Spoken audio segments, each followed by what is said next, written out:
Hola a todos, este es Mario Gómez del Hackerspace de San Salvador. Desde hace varios días que quería grabar este video, pero considerando que el Hackerspace está cerrado y estamos buscando qué actividades hacer en línea, decidí hacer este pequeño tutorial para que aprendamos un poquito sobre Python. ¿Por qué Python? Bueno, porque es el lenguaje de programación que se está volviendo sumamente popular en un montón de áreas, desde la ingeniería, la investigación, el desarrollo en general de herramientas, porque es bastante fácil de aprender, pero más que eso porque tiene una comunidad bien grande que genera una infinidad de herramientas preempaquetadas que nos pueden servir para hacer casi cualquier cosa. Es uno de estos lenguajes que ha venido rankeando o se ha ido posicionando en los últimos años como uno de los más utilizados, de nuevo, en un montón de ambientes. ¿Qué es lo que vamos a hacer en este pequeño video? Bueno, les voy a enseñar a instalar Python. Vamos a instalarlo en Windows porque es a donde es más difícil instalarlo. En Linux, normalmente dependiendo de la distribución que ustedes usen, probablemente ya venga instalado por defecto, o simplemente en el gestor de paquetes ustedes buscan Python, le dan a instalar y ya. Así que lo voy a instalar en Windows, que es un poquito más complejo, aunque van a ver que es más fácil. Así que vamos a hacer un par de ejemplos sencillos, pero al menos para que lo tengan instalado, y en próximos videos vamos a ir aumentando un poquito la complejidad de los ejercicios que vamos a ir haciendo. Comencemos. Ok, lo primero que tenemos que hacer para descargar Python es entrar a la página python.org, que es python.org. Entonces, una vez aquí en la página es súper fácil identificar la descarga. Simplemente nos vamos a Downloads, y a donde les aparece aquí el cuadrito blanco, normalmente lo que les aparezca ahí es para la plataforma. En este caso, como yo estoy en Windows, entonces me va a mandar o me va a iniciar la descarga para Windows. Yo lo voy a grabar aquí en descargas. Vamos a esperar a que se descargue, ¿no? Bueno, fue bastante rápido. Va a depender de su conexión a internet, y cuando esté descargado simplemente buscamos el icono de Python, el instalador de Python, le damos doble clic y vamos a instalar. Aquí vamos a tener dos opciones. Déjenme minimizar esto para que no nos robe atención. Instalar ahora, que lo va a instalar para el usuario, o podemos cambiar. Por ejemplo, si instalamos solo para nosotros o para todos los usuarios del equipo, lo recomendable es para todos los usuarios, o podemos personalizar la instalación. A mí me gusta personalizarla porque puedo activar eh, otros extras que vienen en el instalador. Voy a seleccionar estos dos, aunque de todos modos voy a seleccionar la opción personalizada. Así que le voy a dar clic acá. ¿Qué necesitamos instalar? Bueno, la documentación. Esto sirve para tener una referencia del código. Vamos a instalar pip. Pip es una herramienta que nos sirve para instalar estas bibliotecas, estas herramientas que genera la comunidad, que nosotros podemos utilizar en el propio lenguaje para hacer muchísimas cosas. Entonces es recomendable ponerlo. Vamos a instalar Idle, que Idle es un editor para Python que nos puede servir para ejecutar fácilmente nuestros programas, aunque pueden utilizar cualquier otro editor de texto. Obviamente, si ustedes están utilizando un editor de texto que tenga coloreado de sintaxis o... Yo no soy muy fan del autocompletado porque soy de la que piensa que la cabeza es un poco perezosa. Entonces, si uno usa mucho el autocompletado, de pronto espera que el editor complete. Yo no me gusta mucho, pero bueno, si ustedes quieren usarlo, es su decisión. Eh, la suite de pruebas, no necesariamente la vamos a utilizar. Posiblemente más adelante, cuando veamos un poquito de Python más avanzado, vamos a ver cómo vamos a utilizar Python para probar nuestro propio código. El PyLauncher, que es una herramienta que nos va a ayudar a iniciar Python, y yo marco aquí para todos los usuarios para que podamos instalarlo independientemente de quién sea el usuario que use la computadora. En las opciones avanzadas voy a marcar de nuevo instalar para todos los usuarios. y no voy a marcar las dos últimas. Bueno, explico un poquito. Esto va a asociar las extensiones .py, que son los archivos que nosotros utilizamos para Python. Vamos a hacer, sí, le podemos hacer los accesos directos para las aplicaciones instaladas. Este es importante, agregar Python a las variables de entorno para que cuando nosotros abramos la consola de comando de Windows podamos acceder a la herramienta Python y precompilar la librería estándar. Hay una librería de funciones estándar que viene incluida dentro del lenguaje y Python es un lenguaje bastante interesante porque compila bajo demanda las partes de código que necesita. Entonces, si precompila la librería estándar al momento de la instalación, vamos al menos los primeros programas que corramos van a correr un poquito más rápido. Pero obviamente con el tiempo de uso igual va a suceder, así que no tienen que preocuparse demasiado por esto. Hacemos clic en Install, nos va a pedir confirmación de privilegios de administrador y luego simplemente esperamos que termine de instalar. Dependiendo de nuestra computadora, cuánta memoria, qué tan reciente sea, puede tardar más o menos en terminar la instalación. No debería tardar más de unos minutos y vamos a poder utilizar Python en nuestro sistema. Aquí solo tenemos que esperar un poquitín y ya está listo. Pueden ver que está precompilando la librería estándar y en unos momentitos vamos a poder utilizar Python. Como les decía, Python es utilizado en un sinfín de actividades diferentes. Si ustedes están metidos en temas de inteligencia artificial, posiblemente les interese mucho utilizar Python o aprender Python. Si quieren simplemente automatizar tareas, también lo pueden utilizar.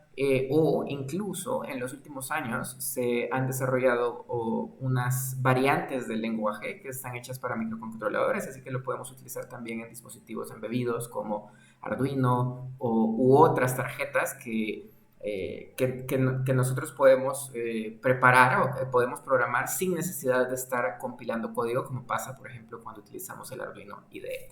Ok, ya estamos listos para iniciar Python, así que le damos cerrar.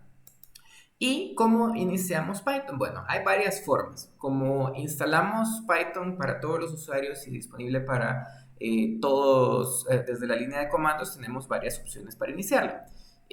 Podemos, por ejemplo, abrir la consola de comandos. En Windows podemos escribir cmd. Y una vez nos aparezca la consola de comandos, nosotros podemos escribir Python. ¿Ok? Y si se fijan, una vez escribimos Python y damos Enter, nos aparece Python 3.8.2, que es la versión que instalamos, y nosotros podemos comenzar a ejecutar comandos aquí.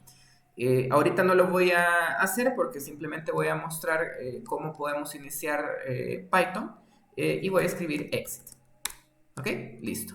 Okay. En la consola de comandos también puedo escribir exit. Noten la diferencia que yo estoy poniendo unos paréntesis porque estoy llamando a la función salir.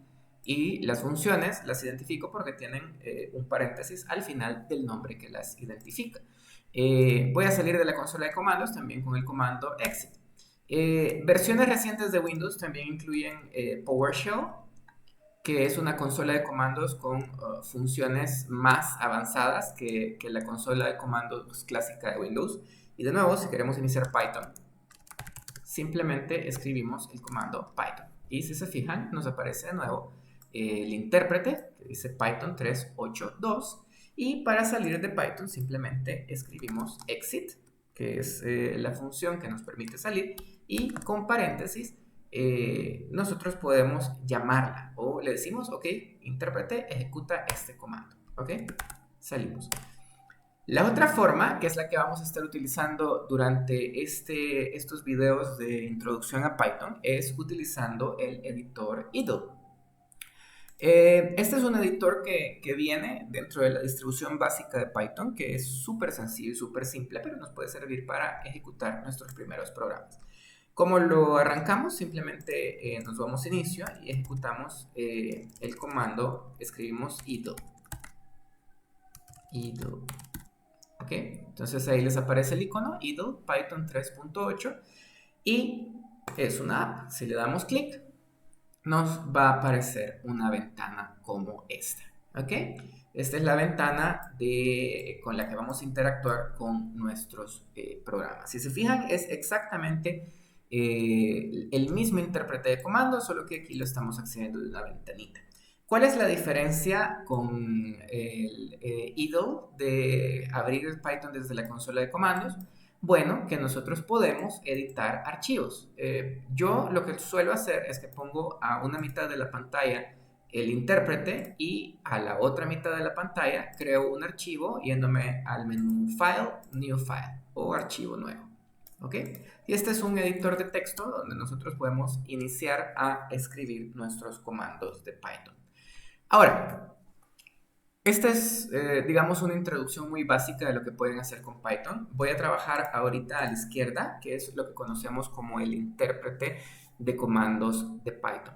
¿Cómo funciona Python? Y los lenguajes de programación en general, lo que hacen es que toman una serie de instrucciones que están escritas en un lenguaje humanamente leíble, es decir, que nosotros podemos poner palabras, nombres, códigos, que podamos leer fácilmente, y el intérprete lo traduce a código de máquina que se ejecuta en la computadora. Y ese código de máquina nos permite automatizar acciones, hacer procesos, generar procesamiento de datos, y es lo que vamos a hacer.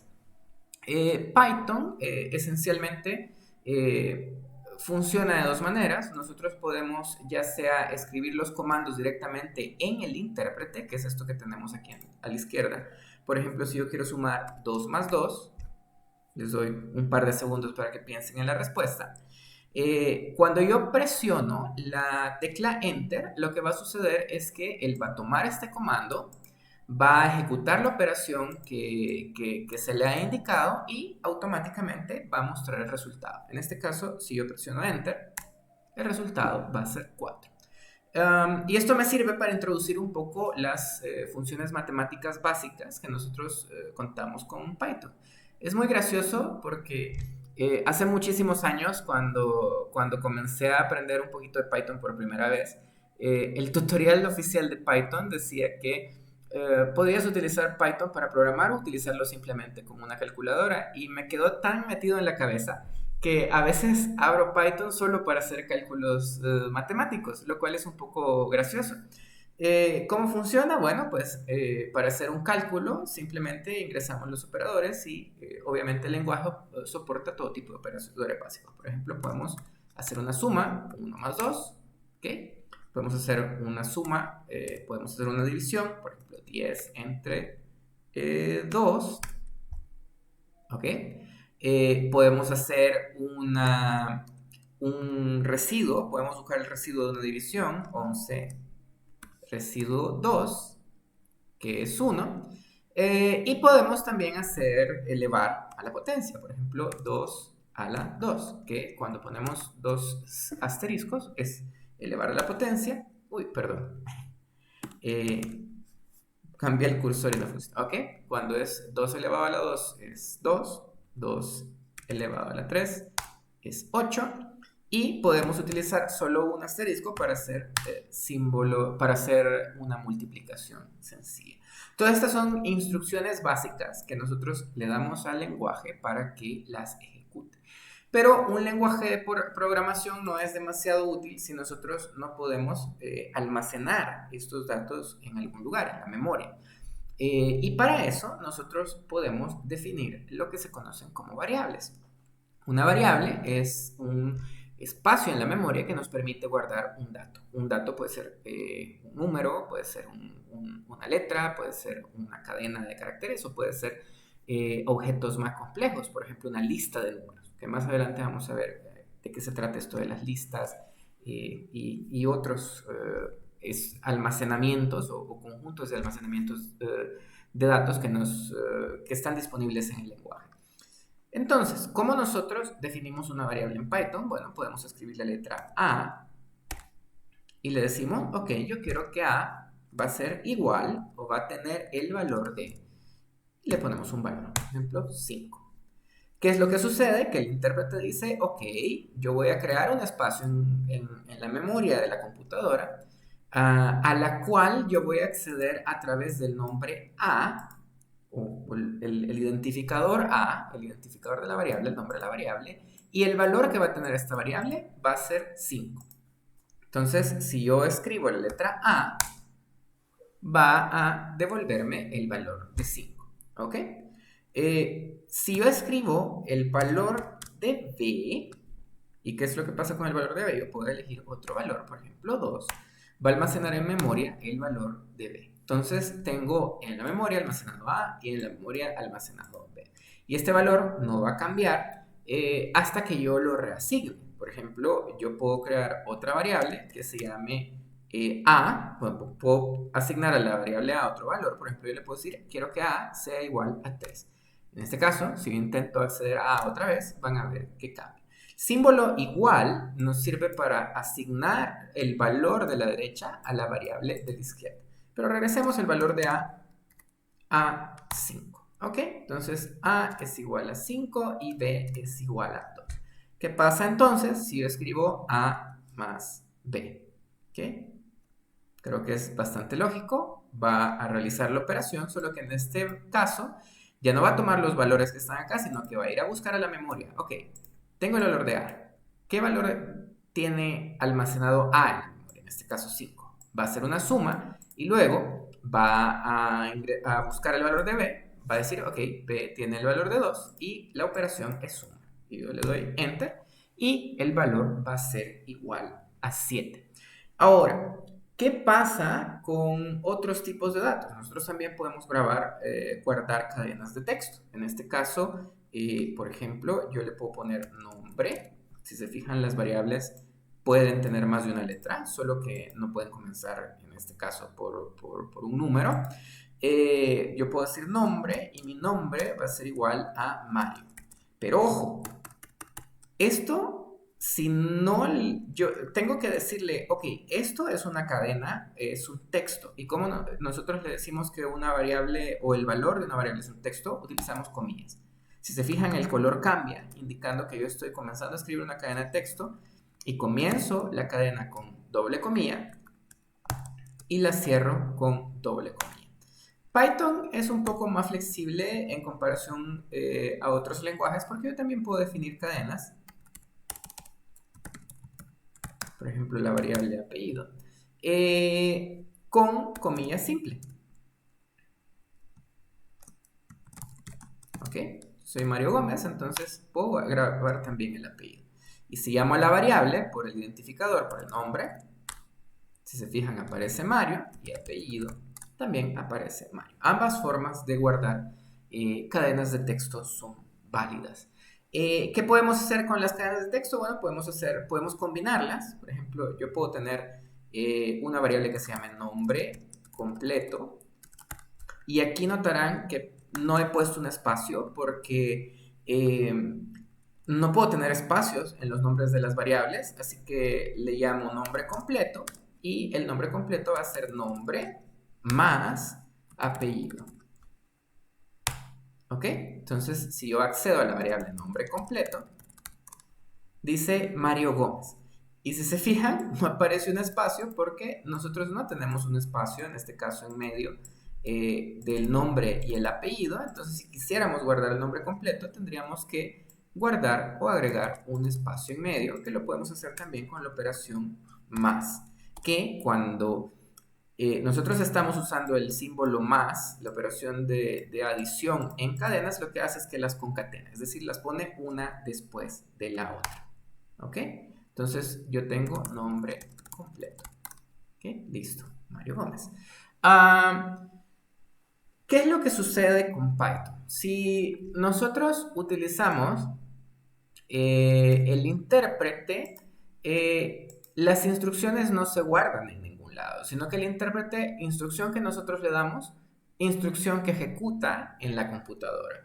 Es como que nosotros podemos hacer un montón de cosas, de órdenes, de funciones, podemos procesar datos, texto, pero si nosotros hacemos todo desde el intérprete de Python, no va a quedar guardado en ningún lado. Es decir, aunque nosotros estamos guardando en memoria algunas variables, estas variables residen en la memoria volátil. Eso significa que cuando nosotros cerremos el programa, el sistema va a liberar esta memoria para otros programas y ya no va a estar disponible más. Pasa lo mismo cuando nosotros hacemos un archivo de código, a menos que nosotros guardemos estos datos en disco de alguna manera, al menos que los guardemos en memoria no volátil, no se van a guardar. Pero no nos vamos a meter en eso ahorita porque todavía estamos viendo cómo interactuar con el lenguaje, pero lo vamos a ver en próximos videos. Ok, pero lo que sí podemos hacer es guardar las instrucciones que nos interesan para que no tengamos que estarlas escribiéndolas una y otra vez. Por ejemplo, yo puedo poner A es igual a 2, B es igual a 5 y el resultado, que sería A más B, lo voy a guardar en otra variable que se llama resultado. Igual a A más B. ¿Ok? Entonces, si yo ejecuto,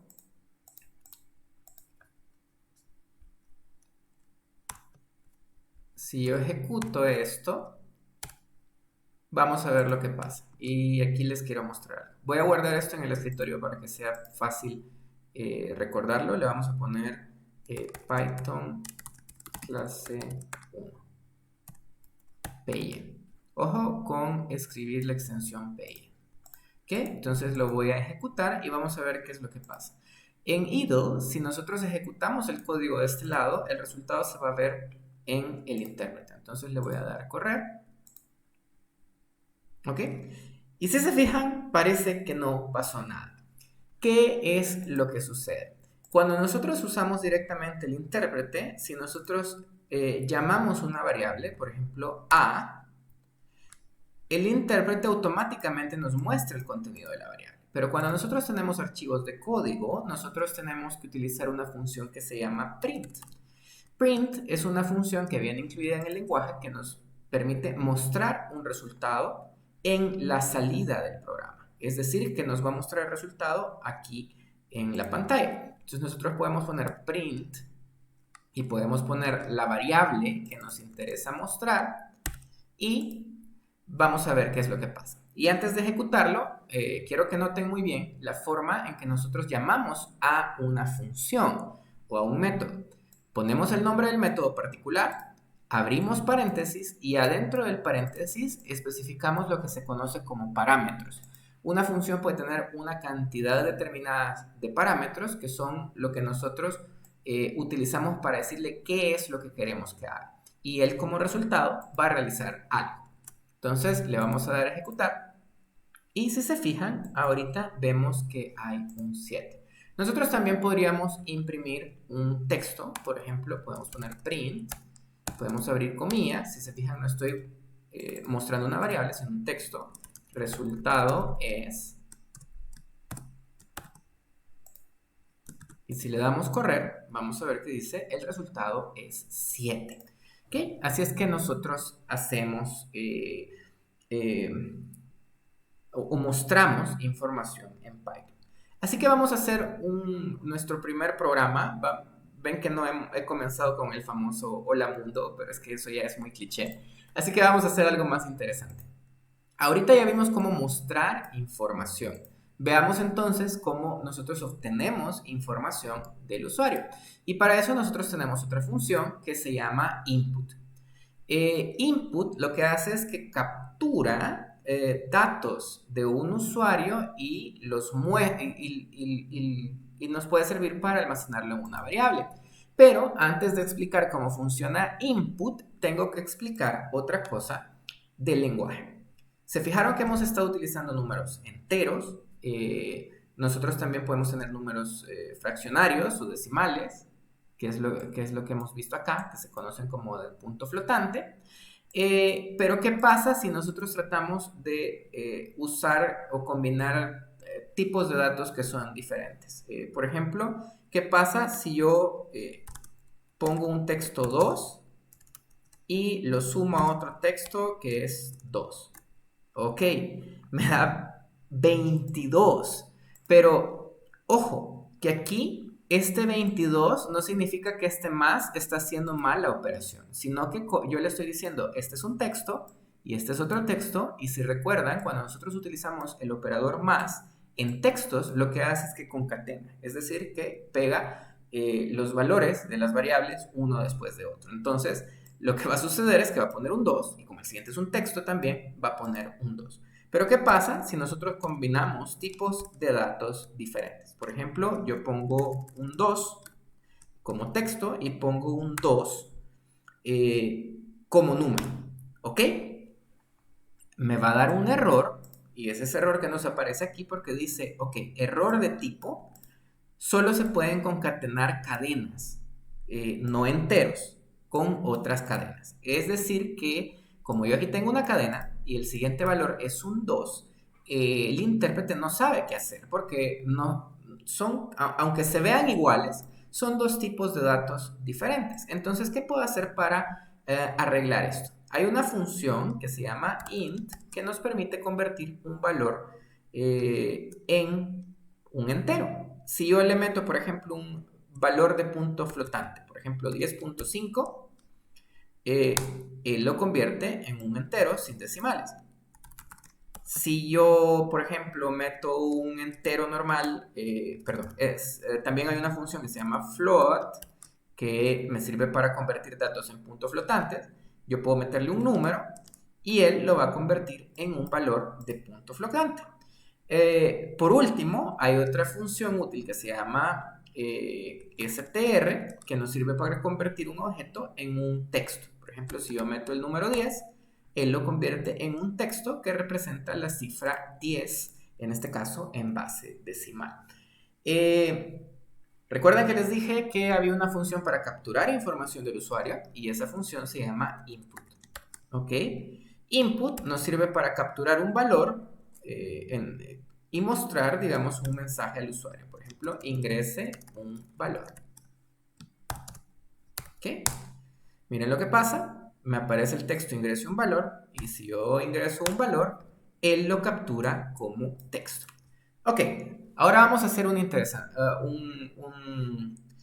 programita muy sencillo que va a ser nuestro hola mundo. Vamos a multiplicar dos valores.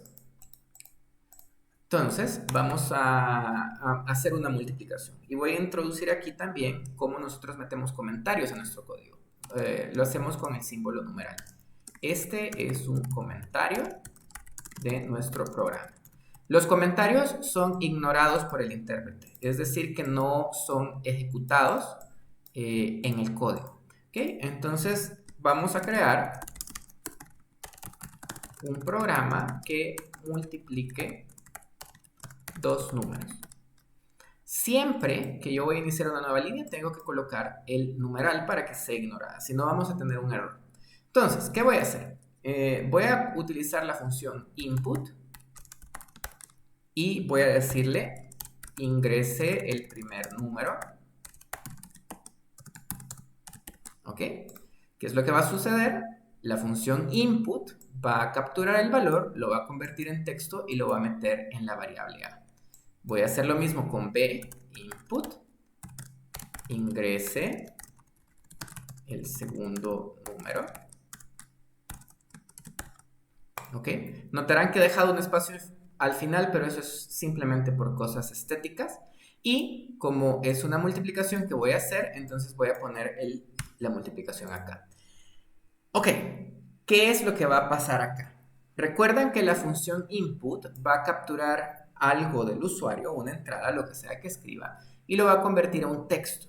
Pero yo voy a tratar de multiplicar dos textos y eso no es posible. Entonces, lo que voy a hacer es que voy a convertir mis variables. Voy a usar int a, voy a colocar int b, y lo que va a suceder es que este texto se va a convertir en un entero, que sí puede ser multiplicado, y b también lo vamos a convertir en un entero que puede ser multiplicado. Y esto nos va a mostrar el resultado. Guardamos con control S o le damos clic y le damos guardar y le damos ejecutar o presionamos F5. ¿Okay? Y el programa inicia y nos dice ingresa el primer número. Podemos poner, por ejemplo, 2. Ingresa el segundo número, 5, y nos muestra el resultado es 10. Ok, Este es nuestro Hola Mundo, este es nuestro programa más básico. Les recomiendo que lo prueben, ya tienen instalado Python, solo me queda hacer una cosa adicional y es mostrarles cómo se corre el programa desde la línea de comando. Este es el editor idle y guardamos el archivo de Python en el escritorio, pero ¿qué pasa si yo quiero correr mi archivo de Python desde la línea de comandos? O lo quiero ejecutar. Bueno, vamos a cerrar Python. Como ya sabemos que el archivo está en el escritorio, si yo le doy doble clic, como nosotros instalamos Python y asociamos las extensiones PIE con el sistema, cuando le demos doble clic, él lo que va a hacer es que va a ejecutar, en este caso, nuestro programa. Y si se fijan, es lo mismo, 5, 2, y aquí se va a cerrar la ventana porque no le pusimos que se detuviera, pero va a mostrar el resultado. Ok, lo que pasa es que muestra el resultado y como ya no se ejecuta más, se cierra automáticamente y por eso se cierra. Pero si nosotros queremos ejecutarlo desde la línea de comando, también podemos hacerlo. Simplemente ejecutamos cmd, nos vamos al escritorio, en este caso es desktop, y la forma de ejecutar el archivo es escribir el comando python y escribimos el nombre del archivo que contiene nuestras instrucciones. En este caso, python clase 1.py. Si ustedes apretan la tecla Tab, él completa automáticamente. Y lo que sucede es que va a editar, va a ejecutar nuestras instrucciones. Ingreso un número, 5, segundo número 3 y el resultado es 15. Ok, ya tenemos Python instalado, ya aprendimos cómo establecer variables, así que la tarea de esta clase va a ser súper simple. Investiguen cuántas operaciones matemáticas se pueden hacer en Python y qué pasa cuando combinamos varios operadores. Yo voy a dejar este video hasta acá porque es súper introductorio para que puedan instalar Python y podamos seguir trabajando en las siguientes clases. Pero intenten, lean un poquito, traten de ver qué operaciones hay, traten de jugar con el código. Bueno, se me olvidó decirles, también pueden dar clic derecho y darle editar con middle. Traten de agregar más operadores, traten de agregar más variables y vean qué es lo que va pasando. Jueguen un poquito con este código de ejemplo, haciendo operaciones matemáticas básicas para que vean el resultado. Y la próxima clase vamos a entrar un poquito más de detalle en las variables, como qué es esto de los tipos de datos en Python y una pequeña introducción a las funciones para que veamos qué funciones vienen incluidas en Python que nos pueden servir para hacer cosas como operaciones matemáticas, entre otras cosas. Así que yo me quedo hasta acá. Espero que les haya gustado y hasta la próxima.